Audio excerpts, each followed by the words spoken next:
It was a case that shocked the state. A 10-year-old girl found dead in the basement of her home. Her mother and stepfather accused of her murder.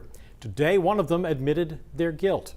Good evening. I'm Pat Callahan. And I'm Cindy Williams. Julio Carrillo made that guilty plea to a judge this afternoon. But in doing so, he made it clear that he believes his wife, Sharon, Marissa's biological mother, shares in that guilt. News Center Samantha York was at the courthouse in Belfast today.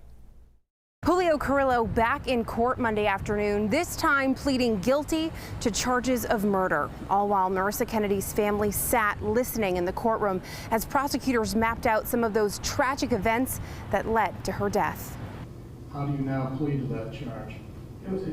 A change in his plea, but not in his story, as Julio Carrillo takes full responsibility for his actions, beating 10-year-old Marissa Kennedy to death. This is Julio trying to take a step forward, a positive step forward in the face of this tragedy. Despite waiving his right to a trial, state prosecutors still shared their case with the judge, presenting detail after detail about the terrible abuse Marissa was facing behind closed doors, all while her family sat listening. This was a heinous crime. It's affected the entire state, and we're glad that he was finally able to step up and admit what he had did to his stepdaughter. Carrillo's family releasing this statement exclusively to News Center Maine, saying in part, quote, they are at peace with his decision, but by no means does this plea excuse or clear Sharon. He did not act alone. Julio's attorney echoing that outside the courthouse. This is Julio taking responsibility for his part. It's not an exoneration of Sharon.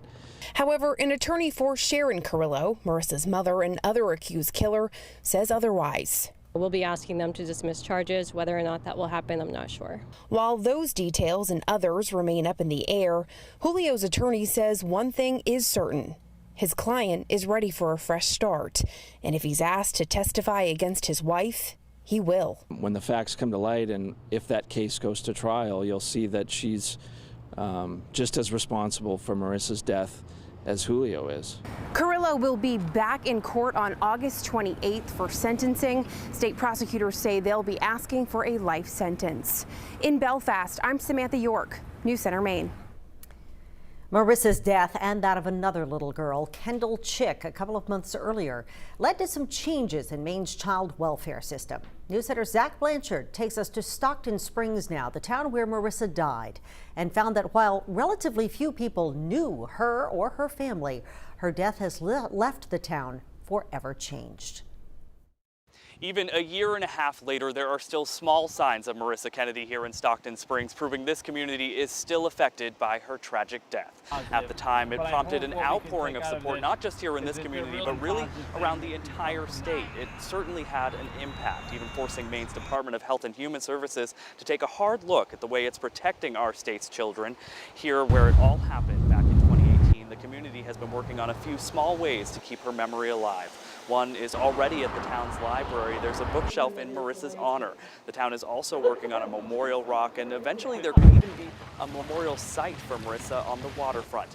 Community members say they don't want her to be forgotten. Not a day goes by that someone in this community isn't thinking about Marissa. We take care of each other, and this hit us really hard, and it will not soon be forgotten. We definitely still feel her here and are optimistic about the future of preventing such tragedies from happening again. Now, people tell us those most affected here are actually the first responders who had to witness that tragic scene firsthand. They are expected to have to testify in Sharon Carrillo's trial come December. In Stockton Springs, Zach Blanchard, News Center, Maine.